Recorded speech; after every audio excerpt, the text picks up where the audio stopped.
Yeah. Hi guys, I'm Sophia Deen. You're watching a UFLX interview. I'm here with well-known UK British-based rapper Mynature. And it's great to have you here with us. And it's great that you're giving the opportunity for your fans and your public to get a better understanding about you, your background, your music, and basically your journey on becoming Mynature. Now, for the people who don't know already, please tell us a bit about why you wanted to pursue a career in music, and more specifically, why hip-hop? Why hip-hop? Yeah. Like, I grew up listening to a lot of hip-hop. It's part of the culture. As a young youth, I just, you started off listening to a bit of Bone Thugs and Harmony, a bit of Tupac, and then later on I just progressed into writing myself. In the beginning, I used to like recite other people's raps and stuff. Yeah. And then naturally you make that progression and I feel like, let me start. I wonder if I can write something. So I started writing stuff myself. And yeah, come to school, spit it to someone. I'm like, yo, you didn't write that. Like, I read that. Yeah. No one believed me that I read my stuff. Like, Yeah. you didn't write that. I said, I read that. From they said that, I said to myself, you know what? I must be good. Yeah. And then from there, I just carried on doing it. I met up with a friend, with a guy called Gordon. He had a label called Banana Clan, Trailblazers. So he used to take me to the studio. I was young, I didn't even have a driving license at the time. He used to make me go all the way down to East London, down in Barking. There's a guy called Nathan. He was an actor. Nathan used to act on Footballers' Wives. His music name was like Fortitude Sounds. We used to go to his house, and at that time there weren't no studio. It was just in his house. Gordon used to hold the microphone, and he used to just run the beats. And I used to have this book with songs galore in it. I used to just make them up. I had no chorus. I used to spit the lyrics and then just think to myself, okay, what's the chorus? Spit the chorus, and before you know it, I had like a mixtape. Like, at that time I was so young, there was no direction. And then getting older, watching everybody. I'm seeing all these other kids progressing, and it's like they're actually making careers out of it. Yeah. But to me, that was just a hobby, So it's like as getting older and being from the street, I'm saying to myself, okay, like that's something I like doing. If I can make a career and make money out of doing something I actually like doing, it don't get no sweeter than that. Yeah, cool. So yeah, I'm here right now. Oh, you've obviously made it so far. And how did you become Mynature? Like, what kind of influenced the name? Why Mynature? Miniature, Mini. Originally, I'm from like SC18. We're young. The local area, the local from Woolwich. So everyone started finding their names and stuff, and you became this guy's calling himself that, he's calling himself that. You've got the rival gang, they all got nicknames and stuff. So I'm thinking to myself, I need a name. I can't be screaming at my government. You know what I mean? I can't be screaming at my government.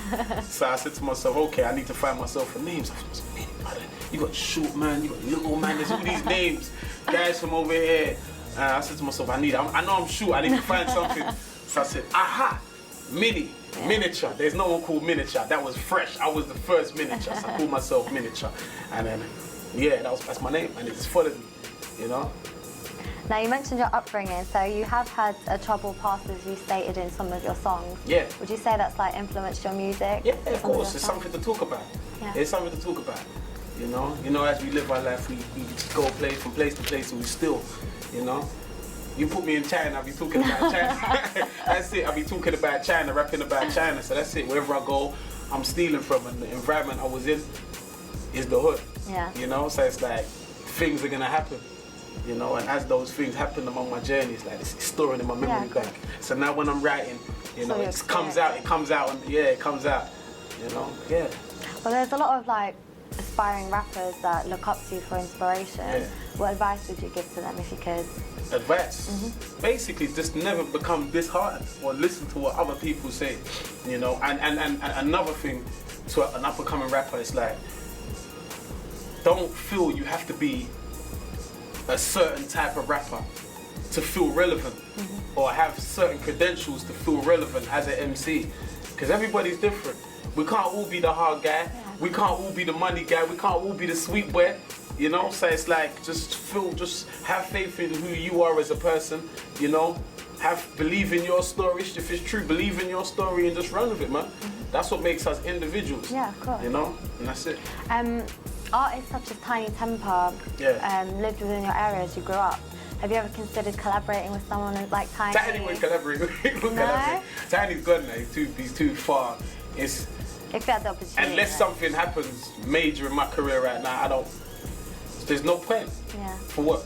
Well then, is there any other sort of rappers that you would consider collaborating with? Yeah, there's loads. I like Wretch. I like what Wretch 32's doing. Yeah. Collaborate with Wretch. Even Tinchy Stride. I like Tinchy Stride. He's got a new song out. I like Tinchy. Who else is there? Smile. I've already collaborated with Dot. With Dot. Ghetts, definitely doing that. I've done something with Ghetts, but I would like to do something special with Ghetts. Yeah, there's a few. You know, it's different artists, different collabs for different. Yeah. It's depend on what the theme is. Yeah, of course. Do you know what I'm trying to say? It's like, if I want a song, I'm feeling good about myself. This one's about swag. I think to myself, okay, you need to find someone that suits. Is it G-Fresh? G-Fresh can sit nice on this song here. Sensei can sit nice. So it depends. If it's Pain, I have to call for someone else. I'm trying to say it's all different. But yeah, I love to collab with some people, you know. Well, going into detail about your mixtapes, your first mixtape you released was called Ballyface. What was it like releasing? You know what? I put you right. My first mixtape that we first released was a mixtape called it was called The Streets is Miniature. Oh, okay. And that was put out years ago. That's like a lost tape. There's only one person that's got that CD. That's Gordon G. Gordon G's got that CD there. It's called The Streets is Miniature. My voice wasn't even broken on that one. I think there's like 20 odd songs on that one there. That's the first one I put out. And then there was a couple other little EPs and bits and pieces as well. And then after that, I went away. I was in prison for a couple of years. And I came out, and that's when I released Ballyface. Yeah. So that was kind of like a new chapter of your life. That was me. That was officially me. I came out of prison. I said to myself, look, I've got these bars, and I need to put this on wax. Yeah. I went straight to the studio. In fact, I didn't even go straight. I went to Rexy's house. That's one of my dogs. Went to Rexy's house, printed off this site. Print off the songs off the internet. Rick, the chorus is there and then on the spot in front of Rexy. Rexy was laughing at, you're a machine. Went straight to my friend's studio, more or less the next day. It took me 3 days to record that. It took me 3 days to record it. And then straight after that, I called up Blade. If you don't know Blade, Blade's a guy. He's an infamous rapper, UK rapper from back in the day. But he prints basically. You want your CD pressed up, he'd do that for you. So basically, I printed out, I think I had 11,000 CDs. Oh wow. So we just put 11,000 CDs on the road. I had D-Raw, another one of my brothers, he was over in like Sheffield, all over, just up and about. With Mike GOC, just helping putting out my CDs as well, you know, on the street. So that was then. That was 2007, you know. And then from there, the buzz started coming, but it's like, I didn't know how the business went. I just knew people knew the CD, and that was it. But it helped to get your recognition, right? Yeah. You know what it is with that CD? I put that CD. A lot of people now doing their research, and when I started putting out this new material, I saw the backlog of people, the old people coming back like, "Bro, are you the same? Yeah. Is that the same mini?" Like, yeah, that's the same mini. It's a bit more clean cut now. Talking less reckless, but it's the same mini. You know? Yeah. But what about the new album? When do we hear the new album? The new album's gonna be coming this year, later on this year, a bit later on this year. Oh, so it's something to look forward to. Yeah, I'm gonna be dropping some music very, very, very, very soon. That's good, excited. Very soon, yeah. Well, one of your songs titled Louder received over 50,000 views on YouTube, which is amazing, congratulations. Yeah. So when something like that happens, do you kind of celebrate? Nah, I don't celebrate, bro. No celebration, nothing? I'm a millionaire now. 50,000 views. Nah. No sort of celebration? Nah, you know what it is, it's just reassurance that people are paying attention, but as for celebrating... Nah. Keep it to a minimum. High five. Yeah, celebrating, yeah. It's too early to celebrate. We're just, I'm proud of myself, I'm proud of my team. Billionaire Ben, you know. Yeah. We've got Effects on the productions, Unstoppable's the team, you know, and we practically came in. I took so long out of the game. It's that I took so long out of the game.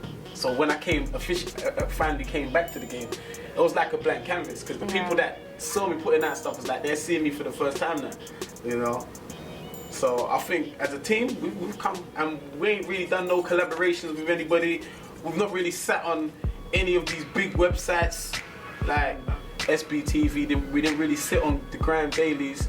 We didn't really sit on the link up. Not because we disagree on what they're doing. We love what they're doing. We just wanted to just see what we could do for ourselves. Cool. You know what I'm trying to say? And I think we've done it right. Yeah, you've done really good. We've done it right. This time around, obviously, a bit more different. You know, we reach out to these big guys. We reach out to the big guys, get a little bit more help. You know, but yeah.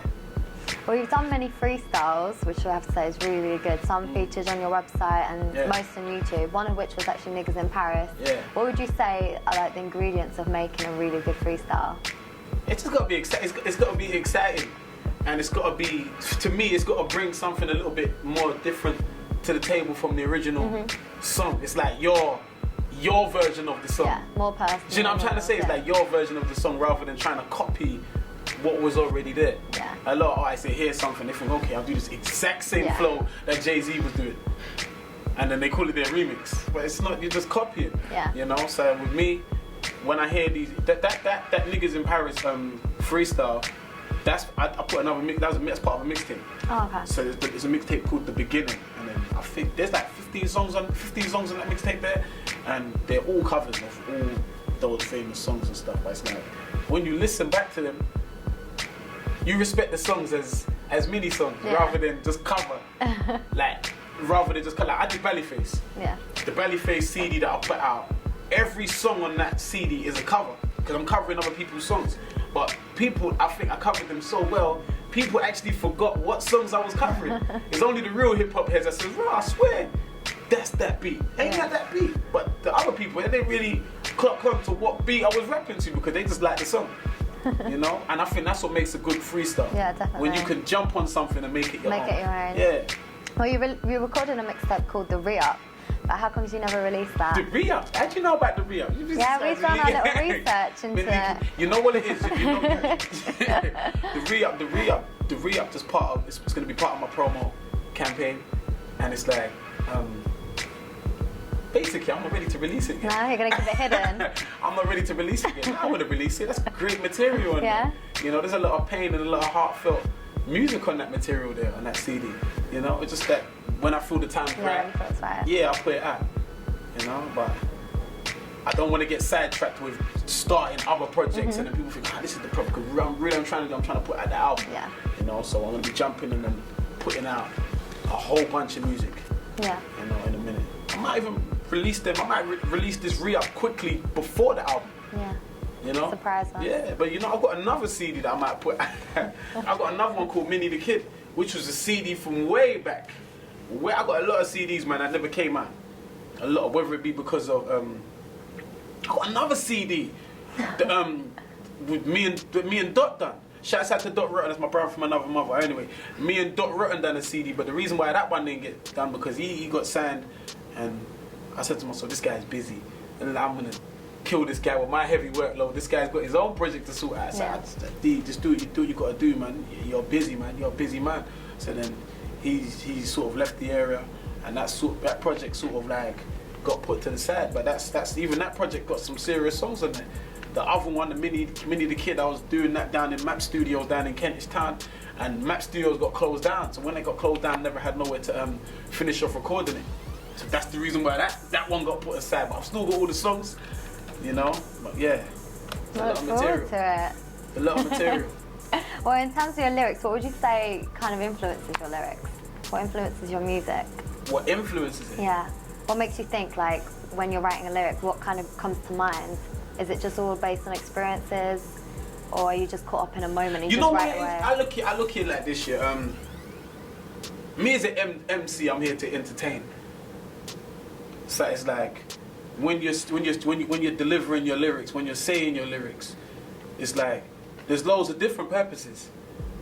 You know, it's like a stand-up comedian. Yeah. He knows when he gets to this line, he wants everyone to laugh. Yeah, of course.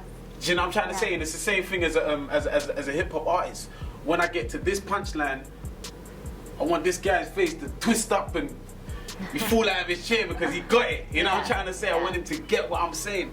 Another influence would be my upbringing and that it's the type of person I am. Do you know what I'm trying to say? It's like if people, you know me to be a joker, I have to make sure I can say something in there for it to be sincere to who I am, which makes you laugh. So when you hear it back, it's like, yeah, that's Minnie. That's Minnie, yeah. You know what I'm trying to say? But then, if you know I've been through certain bits and pieces, I gotta make sure that I throw a little bit in there so you can say, yeah, he's serious, you know. He's not joking. He's been through it. Yeah. You know what I'm trying to say? So that's my influences, you know, and I just muddle them up, you know, because there's, as a real guy, you know, a lot of people think real is just walking around with a screw face all day long. You know, they think that's real, you know. But as a real guy, most of the real people, it depends on where you go prison. The realest man is probably sitting down in their cell with more man than cracking jokes, laughing about everything. There might be some real effed up stuff they're laughing at, but real people, we just like to laugh and just be honest. And that's where it is. So when you hear my music, I just want it to be honest. Like if I feel passionate about something, I feel, yo, bruv, you shouldn't do that, you know. You should go to school, you know, because you're actually good at school. You're wasting you're wasting your brain. Like you should be in. So when I spit that bar and I spit that educational lyric, I want I want to reach out to that person. I want that person to understand. Yeah. Like we're from the roads, but the roads ain't for you. Yeah. You shouldn't be on the road. And that's where it is. So it kind of serves as inspiration as well. Yeah, it's that. Well, as you said about influence, I guess, would you say that you put a message within your music?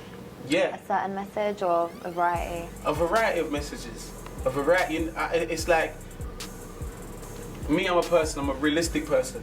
And being realistic, you gotta be realistic. Yeah. So it's like, I'm not gonna tell you the same as this guy over here, you completely different people. Yeah, of course. Do you know what I'm trying to say? Like, you're good at football, he's not good at football. I'm not gonna tell him to pursue his career, he's not good at football, he should quit. So it's like, at the end of the day, there's different messages. I like to inspire people to be themselves and, you know, and have goals in life. That's you know, good. have goals in life and achieve them. And you put it through your believe music, in yourself. That's good. Yeah, and all that stuff there. But then on the other side, I like to explain to people, look, this is what I've been through. This is what I've been through. So when you lot hear me preaching, when you lot hear me spitting these nice bars, don't get it twisted. Yeah. Like it's never that. It's never that.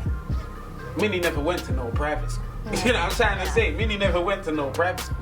You know, I've been through it too. So at the end of the day, I've been through it and I'm still here. Yeah. Smiling, seeing people fall off, seeing people laugh, seeing people look down, and I'm still here. Yeah. Smiling. Yeah. You know? So you do serve as inspiration, but someone that they can relate to. So as I well. want, it's like that. It's like I want to spit. I want to be that sensible.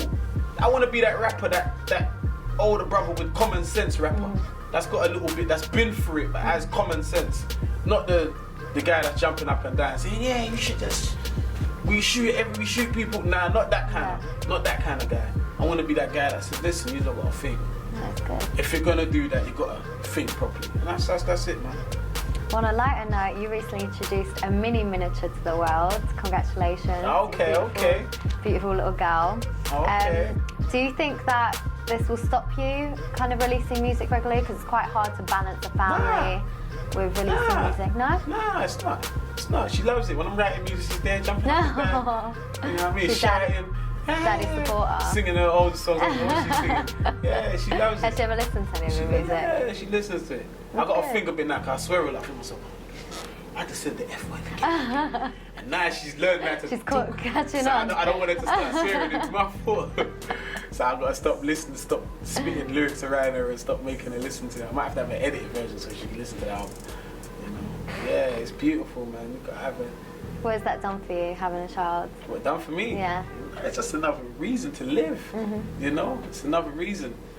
You know, living can be selfish. You know what I'm trying to say? So it's nice to know that you're here for someone to live for. You know what I'm trying to say? You're here to protect not just yourself but other people. Yeah, of course. It's beautiful. And finally, tell us, what is the future for Mynature? The future for me? Yeah. You know the future.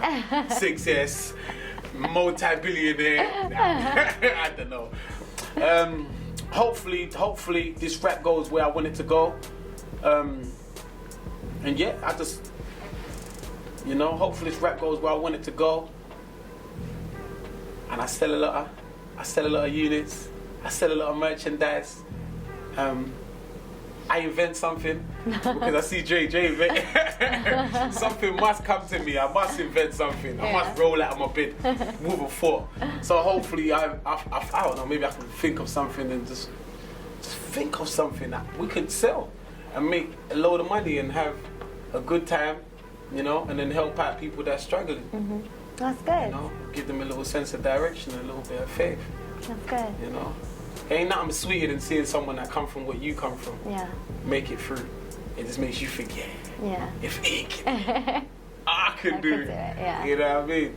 That's good. Well, I think you've got a bright future ahead of you. Thank you very much. Thank you very much for the interview. It's a pleasure. I mean, it's been great to hear more about Mynature, but we're not done yet. We've got a little game for you. A little challenge, all right? Well, I want to test you on your ability of your own lyrics. I want to test you on seeing if you can remember them. And test you on whose idea kind was of that? where you were. Yeah, it was a bit of all of our ideas. But test you on a bit of like where you were mentally and physically when you wrote these. When you wrote these lyrics, all right? Ouch. You better get 4 out of 4. Ouch. I can't remember. Are you ready? All right, this might be a bit hard for me also to say, but I'll give it my best go, all right? Here's the first one. On my ends, every Tom, Dick and Harry's flowing. I like certain man, but if I wanted to, I could expose them. Oh. That's when I come out of jail. I just come out of jail. I see a few people rapping, and I said, this is not real. And I said, in my head, I'm thinking to myself, you lot are not from the street, you that ain't never lived that life. Yeah. Do you know what I'm trying to say? Like, me personally, I'm not the toughest. I'm not the hardest, I'm not the weakest, I'm not the richest, I'm not the poorest. But I was there. Yeah. Everyone that knows me would tell you, that I don't care what you got to say about me, I was there. I've been there from the start, I've been there for so long, I'm still looking beautiful. You know what I'm trying to say? So it's like I came out and I said to myself, you look beautiful too, but you wasn't there. Yeah. You wasn't there. So what would you say kind of inspired you though to write it? Just that situation or just you wanted to... Just watching,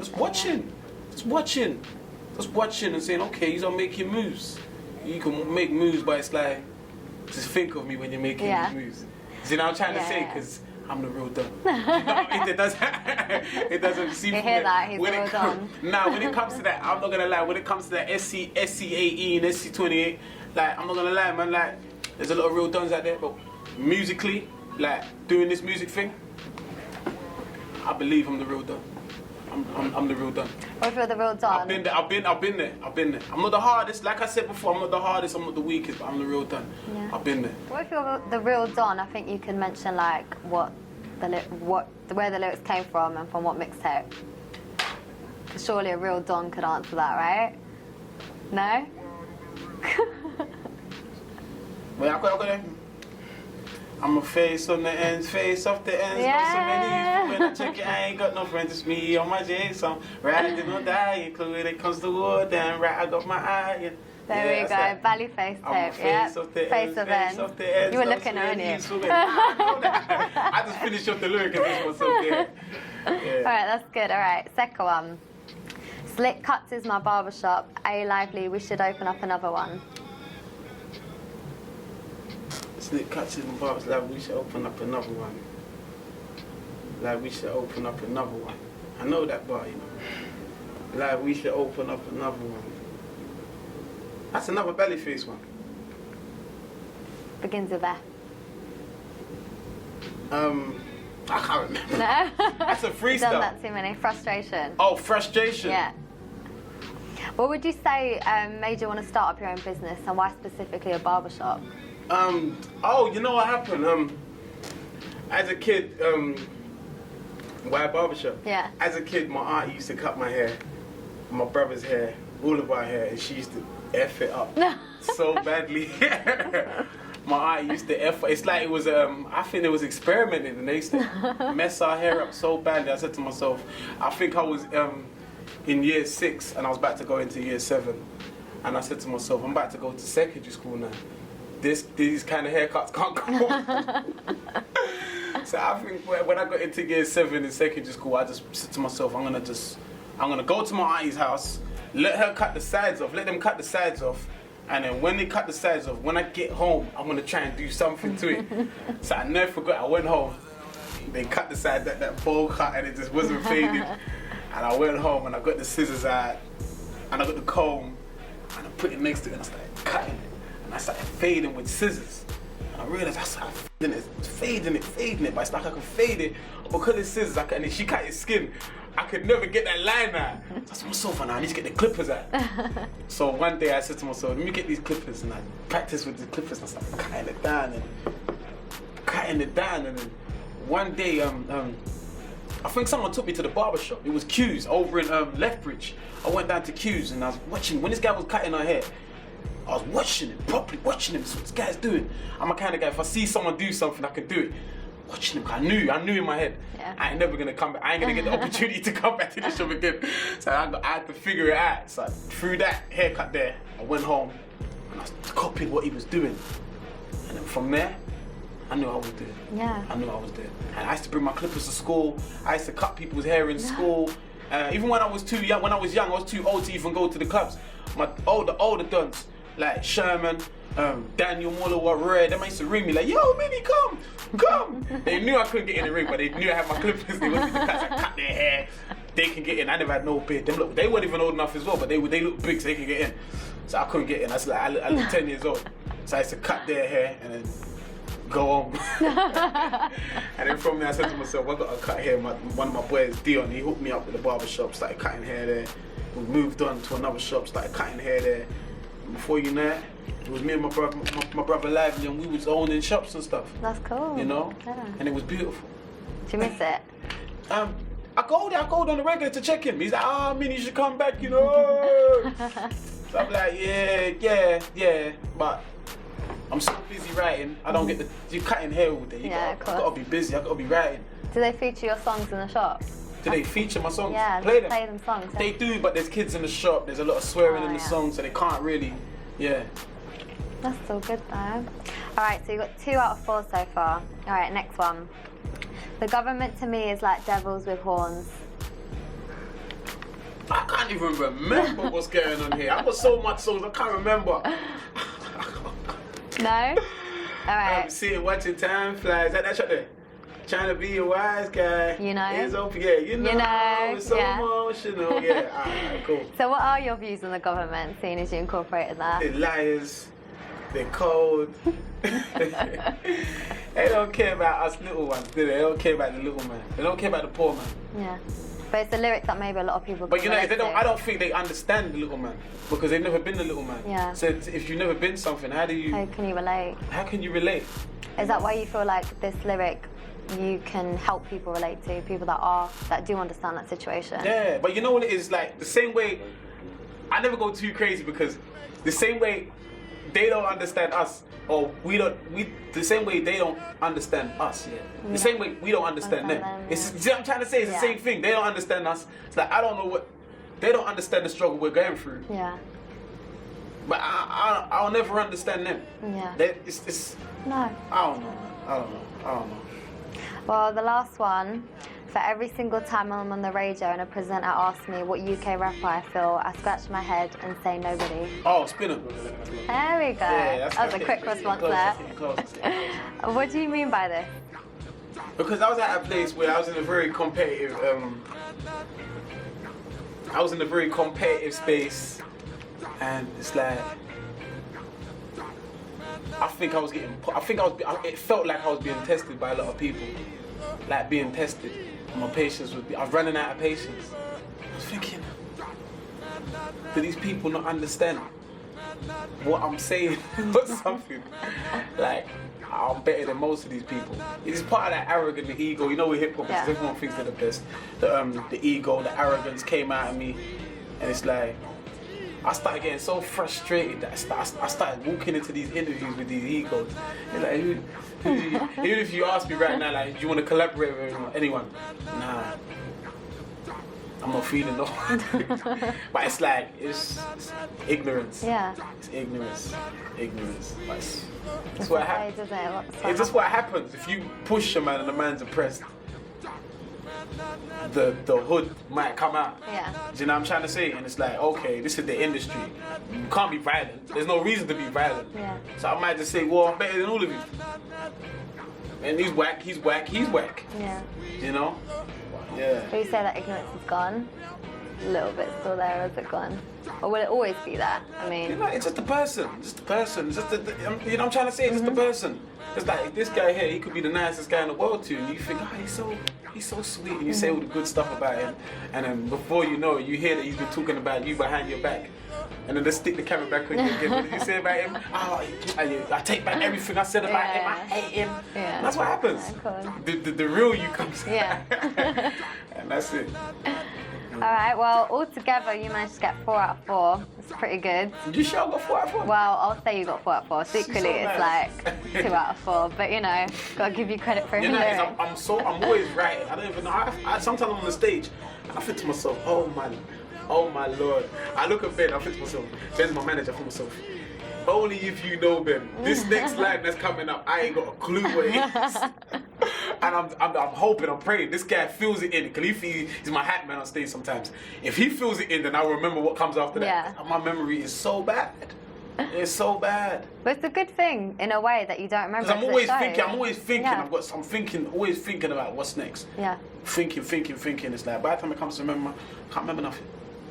Like I said, it's a good thing in a way that shows you've made a lot of music. Yeah, a lot of things. Yeah. Well, as I said, that's the interview done. Thank you so much for taking the time, for joining us, giving us a Thank you very much good for having background into Mynature. We wish you the best. Remember to check him out on YouTube, Mynature. Look at all his songs. Follow him on Twitter at Mynature Music, and me, Sophia Deen, Sophia_Deen. Yeah, that's on Twitter, at Mynature Music. Make sure you follow me on Instagram. Instagram too, yeah. The MySpace page, everything's Mynature Music. Mynature spelled with a Mynature Music. So just follow me on Twitter. You know, like the fan page on Facebook. You know, follow me on Instagram.